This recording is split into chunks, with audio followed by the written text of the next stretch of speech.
Best varicose veins చికిత్సనే పొందండి. నొప్పి లేని చికిత్స కోసం సంప్రదించండి ఎవిస్ హాస్పిటల్.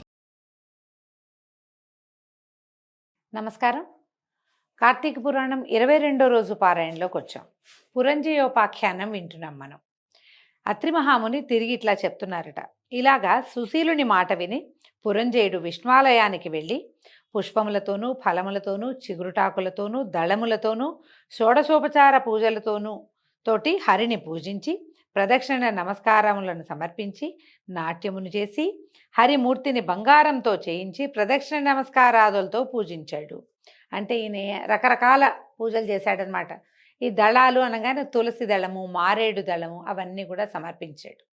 ఎన్ని విధాలో భగవంతుణ్ణి పూజించాడు. పురంజయుడు కార్తీక పౌర్ణమి నాడు రాత్రి హరిని పూజించి గోవింద భృత్యుడై హరినామస్మరణ చేయిచు ప్రాతకాలమున తిరిగి యుద్ధానికి బయలుదేరాడు. తెల్లవారుజాము దాకా పూజించాడు. పూజించి మళ్ళీ వచ్చి మళ్ళా కవచము అన్నీ వేసుకోవాలి కదా, ఇవన్నీ ధరించి ఆయుధాలు అవి ధరించి యుద్ధానికి వెళ్ళాడట. ఇట్లు పురంజయుడు రథమెక్కి ధనుర్బాణముల్ని, కత్తిని, తూణీరమును ధరించి, అక్షయ తూణీరాలు ధరించి, కంఠమందు తులసిమాలను ధరించి, కవచమును ధరించి, తలగుడ్డ చుట్టుకుని త్వరగా బయలుదేరి వచ్చాడు. అట్లా ఊరి వెలుపలకి వచ్చి నారి టంకార ధ్వనిని చేశాను. ఆ ధ్వనిని విన్నటువంటి రాజులందరూ యుద్ధమునకై తిరిగి వచ్చింది. అంటే ఈ ధనుస్సు ఉంటుంది కదా, దాన్ని అల్లెత్రాడు బిగించి దాన్ని గట్టిగా లాగుతారు. లాగితే అదొక విచిత్రమైన శబ్దం వస్తుందండి. ఎవరైనా నారిని లాగితే యుద్ధానికి నేను సిద్ధమని గుర్తు అనమాట. ఆ శబ్దాన్ని గుర్తుపడతారు యుద్ధాలు చేసే వాళ్ళంతా వచ్చేసారు. వచ్చిన తర్వాత వాళ్ళు ఏమనుకున్నారు, సింహధ్వానాలు చేస్తున్నారు, అరుచి కేకలు పెడుతున్నారనమాట. బాణవర్షాలని కురిపిస్తూ పూర్వంలాగానే ముందు రోజు ఎట్లా జయించామో అలాగే ఈ పూట కూడా ఇతన్ని మనం జయించగలమని అని చెప్పేసి ఈ పురంజయుడి మీదకి దూకేశారట. అంతా పరస్పరము పిడుగుల వంటి బాణాలతోటి, వజ్రముల వంటి కత్తులతోటి, ఐరావతాల వంటి ఏనుగులతోటి, ఆకాశానికి ఎగిరేంత బలమైన గుర్రములతోటి, త్వరగా నడిచేటువంటి పరిగెత్తేటువంటి రథాలతోటి, అన్యోన్య జయకాంక్షతోటి భయంకరమైన సంకుల సమరాన్ని జరిపారు. ఎవరికి వాడికి వాళ్ళకే గెలవాలని ఉంటుంది. యుద్ధం అంటే అంతే కదా, గెలుస్తామనే చేస్తాం, లేకపోతే ఎవరు దిగుతారు? పైగా ఏంటంటే అవతల వాడిని జయించి దీన్ని పొందాలి, విజయలక్ష్మిని వరించాలన్న తీవ్ర కాంక్షతోటి యుద్ధం చేశారు, పట్టుదలతోటి. ఆ మొత్తంలో రాజులందరూ మదములుడిగి, గుర్రములు హతములై, ఏనుగులు ధరణిపై కూలిపడి, బాణశరాసనములు జారిపడి, కవచములు జీర్ణమై, అంగములు ఖండితములై, రథ గజ అశ్వ పదాతులు అదృశ్యులై, పురంజయుని భటులతో సహా మమ్మల్ని రక్షించు అని ప్రార్థిస్తున్నారట. భటుల్ని అడుగుతున్నారు, వదిలేయండి మమ్మల్ని చంపకండి అని. కాంభోజరాజు తన సైన్యమంతా హతమవటం చూసి పురంజయుడికి ఇక జయము తథ్యమని తలంచి యుద్ధమును చాలించి మిగిలిన సేనలతో తన పురాన్ని చేరాడు. పురంజయుడు జయలక్ష్మి ప్రసాదము వలన జయాన్ని పొందాడు. హరి అనుకూలముగా ఉండిన ఎడల ఏమవుతుంది? శత్రువు మిత్రమగును, అధర్మము ధర్మమగును. ఆ హరియే ప్రతికూలంగా ఉంటే మిత్రుడే శత్రువగును, ధర్మమే అధర్మమగును. భగవంతుడు మన యందు ఉండవలెను. అది హరి గాని శివుడు కానీ, హరిహరాదుల్లో ఎవరైనా సరే మన పట్ల దైవం ఉంటే కనుక ప్రతికూలంగా అయ్యాడా ఓడిపోవటమే. ఎక్కడైనా సరే మనం ఎలాంటి వాళ్ళమైనా భగవంతుడు సానుకూలంగా ఉండి మన యందు దయ కలిగి ఉంటే అన్ని చోట్ల జయిస్తాం మనం. కార్తీక వ్రతాన్ని చేయుచు సమస్త కష్టములను నశింపచేయవాడును, సమస్త ప్రాణులకి రక్షకుడు అయినటువంటి హరిని సేవించిన ఎడల సమస్త దుఃఖములు తొలగిపోవును. విష్ణు భక్తి కుదురుటయే దుర్లభము. అందులోనూ కార్తీక వ్రతమందు ఇచ్చ జనించుట మరీ దుర్లభము. ఇప్పుడు మన కథలో ఈ పురంజయోపాఖ్యానంలో ప్రత్యేకంగా చెప్పబడింది ఏమిటి? పురంజయుడు యుద్ధంలో ఉన్నాడు, అతను పరాజయం పాలయ్యాడు. బోధ కలిగి ఎవరో చెప్పారు అతనికి, నువ్వు హరిని పూజించు, అతను నిన్ను రక్షిస్తాడు భగవంతుడు అని బోధింపబడ్డాడు.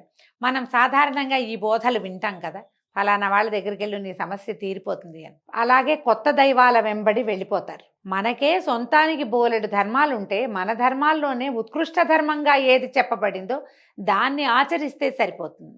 ఇతను ఏం చేశాడు? ముందు అహంకారిగా ఉన్నాడు. ప్రధానమైంది ఇతను ఇతర దైవాల నుంచి హరివైపుకి రాలేదు, తనకి తానే దైవంగా భావించాడు. నాకు శక్తిమంతుణ్ణి, నాకు చాలా శక్తి ఉంది, ఈ భుజబలంతో అంటే నా మీద నాకు నమ్మకం ఉంది కాబట్టి నేను ఎవరిని నమ్మక్కర్లేదనుకున్నాడు. కానీ ఒక సమయం దాటినాక నీ మీద ఉన్న నమ్మకం ఓవర్ కాన్ఫిడెన్స్ అవుతుందని ఇప్పుడు అదేగా చెప్పుకుంటాం మనం. ఓవర్ కాన్ఫిడెన్స్ తోటి ఫెయిల్ అయిపోతూ ఉంటాం మనం ఎప్పుడు. నీ మీద నీకు నమ్మకం ఉండటం ఎంత అవసరమో భగవంతుడి పట్ల నమ్మకం ఉండటం కూడా సమానమైన అవసరము. నిన్ను నువ్వు ఎంత నమ్ముతావో నేను కానిది ఈ ప్రపంచమంతా నిండి ఉన్నది వేరే ఉన్నదని నమ్మటం కూడా అంత సమానమైన అవసరమని కార్తీక పురాణం చెప్తుంది. నీ శక్తి దాటితే నువ్వు భగవంతుణ్ణి నమ్మాలి. నేను కాదని ఇంకొకరిని పట్టుకోవటం కాదు, ముందు భగవంతుడిని పట్టుకో, భగవంతుడే ఆ ఇంకొకరిని నీకు చూపిస్తాడు. మనం చూడండి గజేంద్రోపాఖ్యానం చూస్తాం. గజేంద్ర మోక్షం కథ ఎంత ప్రత్యేకంగా ఉంటుందో. గజేంద్రుడు చాలా బలవంతుడు, పెద్ద సమూహంతో చెరువులో దిగాడు. అక్కడ ఒక మొసలి పట్టుకుంది. శక్తి ఉన్నంత వరకు గజేంద్రుడు యుద్ధం చేశాడు, పోరాటం చేశాడు. పోరాడిన తర్వాత అతన్ని నమ్ముకున్న సమూహం అంతా వెళ్ళిపోయింది. ఏం చేస్తారు వాళ్ళు మాత్రం? నేను బయటికి రావటం లేదు, వాళ్ళ వల్ల కాదు, బయట నుంచి ఏ సహాయము అందదు. అక్కడ ఉంచున్నవాడు, ఆ నీళ్ళలో ఉన్నవాడు నీటిలో పోరాడుకుంటూ ఉండాల్సిందే. మిగిలిన ఏనుగులు దిగి ఆ మొసల్ని చంపి ఆ వ్యవహారం కుదరదు అక్కడ. ఈ గజేంద్రుడు పోరాడి పోరాడి పోరాడి పూర్తిగా నా శక్తి అయిపోయాక అతను భగవంతుడిని పిలిచాడు. నీకు పోరాడి నీ అంతటా నువ్వు ప్రయత్నం చేస్తున్నంతసేపు భగవంతుడు నీకు సహాయం చేయడు. అలా ఇప్పుడు ఆ కథ ఈ కథ ఒకటే కదా, ఇతను కూడా అలాగే చేశాడు కదా అనిపిస్తుంది. కానీ గజేంద్రుడికి తను కాని ఒక అపరిమితమైన శక్తి ప్రపంచమంతా నిండి ఉందని తెలుసు. అతనికి నా శక్తి ఉన్నంత వరకు పోరాడి నా వల్ల అయిపోయింది, నా వల్ల కాదు, ప్రాణములు ఠావులు తప్పే అంటాడు. నా వల్ల కాదు, ఇంకా నేను చేయలేను, నా ప్రాణం పోయేలాగా ఉంది, నువ్వు తప్ప నాకెవ్వరూ లేడు, ఇక ఎవ్వరు లేరు, నువ్వు నన్ను వచ్చి రక్షించు అనగానే ఈ ఎవరైతే మనము కాకుండా ప్రపంచమంతా నిండి ఉన్నవాడెవడున్నాడో ఆయన వచ్చేసి రక్షించేశాడు. ఈ నమ్మకము, ఈ తెలివిడి అవసరం. మనం సైన్స్ అని సోషల్ అని ఏమిటేమిటో చెప్పుకుంటాం. సైన్స్ సోషల్ జీవాల్ని పుట్టించలేదు, జీవుడిని పుట్టించింది జీవుడు కాదు. తొలి జీవుడు ఎక్కడి నుంచి వచ్చాడు? ఇంత ప్రకృతి ఎక్కడి నుంచి వచ్చింది? ఓ మందార చెట్టు పెట్టుకుని ఎక్కడి నుంచో కొనుక్కొచ్చి మందార మొక్క పెడతాం, దాన్ని బలంగా ఉండటానికి ఎరువు వేస్తాం, వర్మి కంపోస్ట్ వేస్తాం, ఏమిటో వేస్తాం. మందార చెట్టుని పుట్టించడం మన వల్ల అయిందా?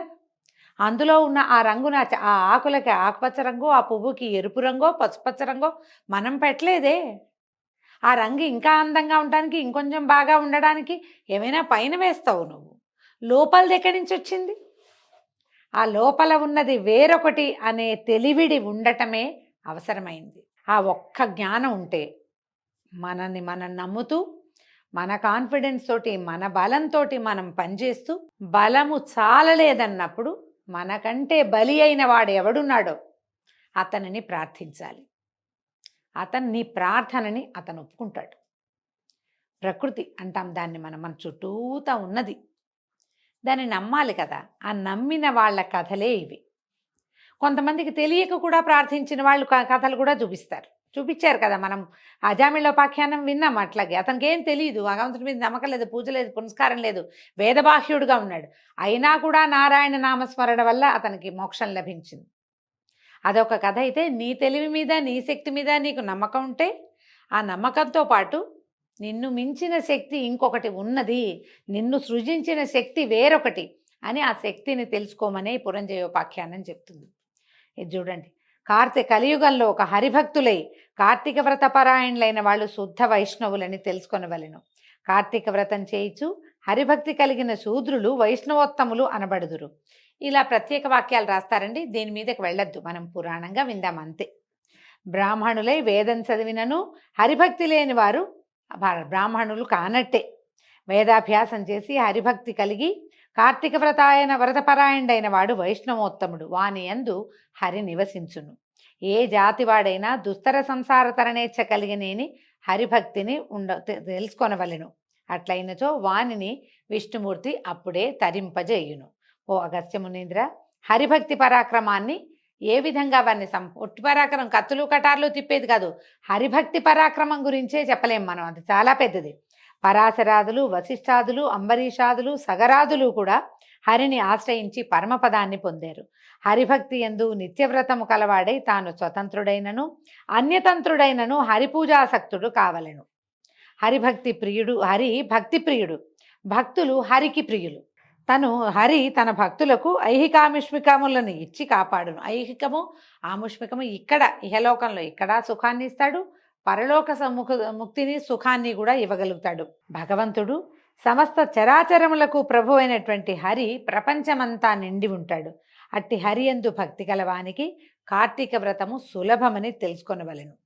కార్తీక వ్రతంతో సమానమైన వ్రతము, హరితో సమానమైన దైవము, సూర్యునితో సమానమైన తేజోవంతుడు, రావి చెట్టుతో సమానమైన చెట్టు లేవు. కాబట్టి కార్తీక వ్రతము ఇష్టార్థాలను ఇస్తుంది. సర్వ వ్రతోత్తమోత్తమం అన్నమాట, అన్నిటికంటే ఉత్తమమైనది. ఇది సర్వశాస్త్ర సారము, సర్వవేద సమ్మతము. కార్తీక మహాత్మ్య బోధకమైన ఈ అధ్యాయాన్ని నిత్యము వినువాడు విగత పాతకుడై అంతమందు హరిని చేరును. ఈ అధ్యాయాన్ని అంటే ఇది ఒక్కటే కాదండి, పురంజయోపాఖ్యానం మొత్తాన్ని శ్రార్థకాలమందు పఠించిన ఎడల పితరులకు కల్పాంతం వరకు తృప్తి కలుగుతుంది. దీంతో 22వ అధ్యాయం పూర్తయిందండి. రేపు ఉదయం 23వ అధ్యాయంలో మళ్ళీ కలుసుకుందాము. నమస్కారం.